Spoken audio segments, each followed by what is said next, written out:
And story wise, there's really only one thing we have to talk about, and that is they did it.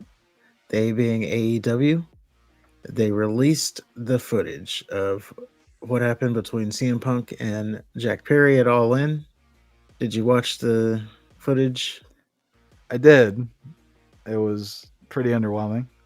I was It expecting, was I don't know. I don't know what the fuck I was expecting. more. Yeah. Like I was expecting something other than them just showing a video of everything that CM Punk said. Like I thought that maybe there was something more to it. Maybe Punk hit Perry in the back of the head with a glass vase before they got into a conference. I don't know. Anything? Yeah, I guess the fear for your life part is what made people think that there's going to be more.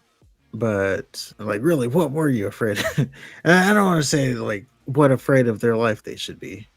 Like, I will. If somebody just has a fight, who, by the way, told you to fucking take care of it and your bitch ass didn't, and then you get yelled at by that person, if you're not afraid for your life, you're being incompetent, you're getting publicly called out for it, which should happen.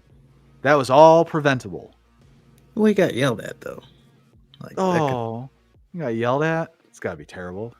I understand. I can't judge He yelled if at him you and he are. walked away. He didn't even cross the threshold. He stuck his head in that little area and then left. There was nothing threatening about it. He probably just raised his voice and told me he's a fucking dumbass. And he So said he'd that could quit and he walked away. There was nothing to be scared of. have what made him afraid for his life. That he quit and walked away? No, that he yelled at him. Well, then he's a pussy. Well, yeah. If we hold him at face value, then like, come on, We saw the toughen up tape. a little bit. We saw the tape. He pushed Perry. He got him in the face lock.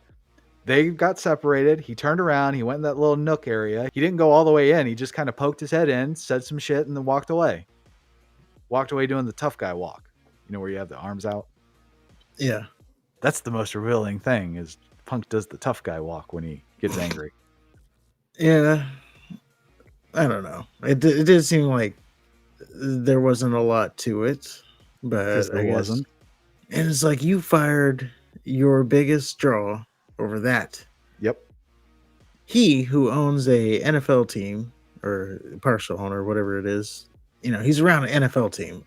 Like you Allegedly. telling me that more doesn't happen in training camp, OTAs. Oh, they got helmets on. You know they're swinging with full fist. Yeah, they fight in the NFL, so he should be used to it. Like, He's part of the social media thing with the Jacksonville Jaguars. I don't think oh, it's not like in the locker room. At least being he's around in us the makes locker room you the would have. same way the owners in the locker room. Like, oh, you big sweaty fellas sure did look good making me more money out there. I know he did have a public argument with one of his star players, and he ended up getting traded. And the soccer team called him a joke. So Apparently, he yeah, has no respect in the soccer team that they own.